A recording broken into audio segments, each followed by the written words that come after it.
শত্রুপক্ষ তৃতীয় তিনটা মারবার সময় চিন্তা করবে আমার গাছটার মাঝ বরাবর মারবে। মাঝ বরাবর মারলে যদি মানুষ হয় তার বুকে গিয়ে বিঁধবে, সে দাঁড়ানো থাকতে পারবে না।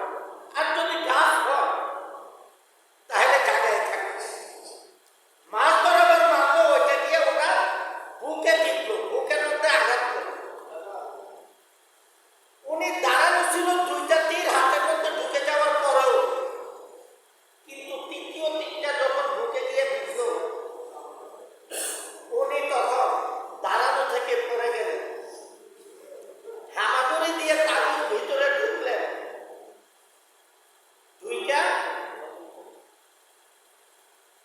তাবুর ভিতরে ঢুকা আছে, যাদেরকে পাইলেন তাদেরকে দেখলেন, ভাই আমাকে বাঁচাও, আমাকে শত্রু পাকে আঘাত করেছে, আমাকে বাঁচাও। এই অবস্থায় ওরা উঠলেন। ওরা বললো যে কিন্তু আরো দুইটা দেখা যাচ্ছে, ওই সময় আপনি কোথায় ছিলেন? উনি বললেন ওই দুইটা আমি বলতে পারবো না, আমি নামাজে ছিলাম।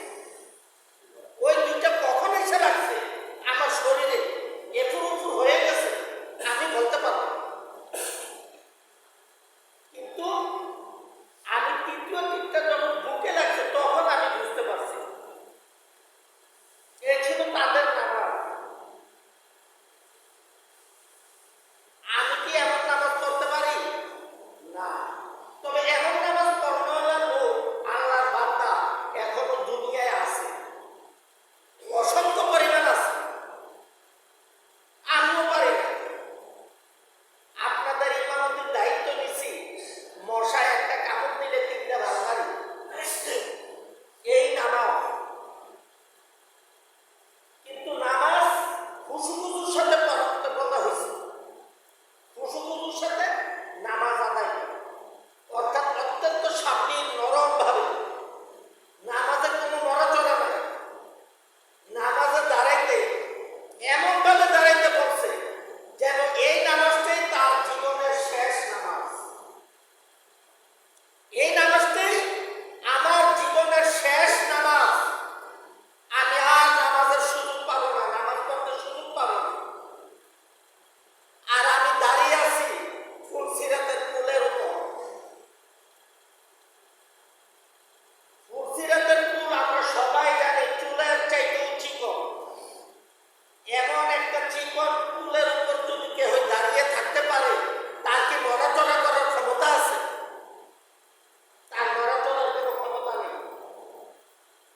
এই জন্য এটি মনে করে দাঁড়াইতে হবে, আমি দাঁড়িয়ে আছি ফুলসিরাতের পুলের উপর, যেখানে নড়াচড়ার কোনো সুযোগ নেই।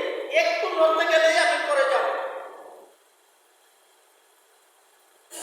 এই মনোভাব নিয়ে, জীবনের শেষ নামাজের মনোভাব নিয়ে আমাদের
শাস্তি, একটা মিথ্যা কথার শাস্তি 7.5 বছর জাহান্নামের আগুনে জ্বলতে হবে। 365 দিনে 1 বছর ঠিক আছে, একটা দিন হবে 50,000 বছরের সমান। একটা দিন হবে 50,000 বছরের সমান। এইভাবে 365 দিনে 1 বছর, 7,500 বছর একটা মিথ্যার কারণে আগুনে জ্বলতে হবে, জাহান্নামের আগুনে জ্বলতে হবে। তো খামখেয়ালি করিও, কেউ মিথ্যা বলার চেষ্টা করবে, পারলে কাহার উপকার করবে, না পারলে কাহার ক্ষতি থেকে বিরত থাকবে। পারলে যদি পারেন একজনের উপকার করবে, আর উপকার করতে পারেন না, অসুবিধা নেই, উপকার করা আপনার জন্য ফরজ না, আপনার জন্য ওয়াজিব না, আপনার জন্য সুন্নত না, নফল না। উপকার করলে এটা সওয়াবের কাজ, এটা ভালো কাজ, এটা উত্তম কাজ, এটা নবীজির বলা সুন্নাহ। তবে না পারলে আপনি কাহার ক্ষতি করার চেষ্টা করেছেন। ক্ষতি এমন একটা জিনিস, কাহার ক্ষতি করলে নিজের ক্ষতি ডাইকা হবে। আপনি আরেকজনের ক্ষতি করলে তার মানে হচ্ছে নিজে আরেকটা ক্ষতির জন্য প্রস্তুত থাকেন। তাকে যে পরিমাণ ক্ষতি করছেন এর থেকে বড় ধরনের একটা ক্ষতির জন্য আপনি প্রস্তুত থাকেন। যে কোনো মুহূর্তে যে কোনো ভাবে আল্লাহ এর থেকে বড় ধরনের একটা ক্ষতি আপনার জন্য দিয়ে দিবে। আপনি বুঝতেও পারবেন না এটা আপনার কেন হয়েছে, কেন এই কাজটা হয়েছে, কেন আপনার এই ক্ষতিটা হয়েছে, বুঝতেও পারবেন। বিশেষ করে ক্ষতি না করে আমরা পারলে দুইজনের উপকার করার চেষ্টা করব। আর যে মূলত নামাজ, নামাজ আমাদের একাগ্রতার সহিত, খুশুখুশুর সহিত নামাজে দাঁড়াইলে মনে করতে হইল বাহিরের কোনো কিছুই আমি শুনি না, এমন ভাবে মনে করতে হইল। নামাজ আল্লাহ যে কথাটা একবার বলছে আমাদের জন্য, একবার যে কথাটা বলছে এই কথাটা আমাদের জন্য ফরজ, মাত্র একবার বলছে, এটাই আমাদের জন্য ফরজ। কিন্তু নামাজের কথা আল্লাহ রাব্বুল আলামিন পবিত্র কালামুল্লাহ শরীফে 82 বার বলছেন, নামাজ এবং যাকাতের কথা একসাথে। 82 বার নামাজ এবং যাকাতের কথা একসাথে বলছেন। কেন বলছেন? এতবার বলার কারণ কি? কারণ এটার প্রতি গুরুত্ব দিছে বেশি, বেশি পরিমাণে গুরুত্ব দিছে। যেমন আল্লাহ কোনো যুবক বান্দা যদি আল্লাহরে একবার মাত্র ডাকে, আল্লাহ তার ডাকে 70 বার সাড়া দেয়। একবার ডাক দিবার কারণে তার ডাকে 70টা জবাব দেয়। ও আমার বান্দা, তুমি কেন ডাকছো আমাকে বলো, কেন ডাক দিছো?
একটা হচ্ছে ঈমান আনা, একটা হচ্ছে আপনার নামাজ, আরেকটা হচ্ছে রমজান মাসের রোজা।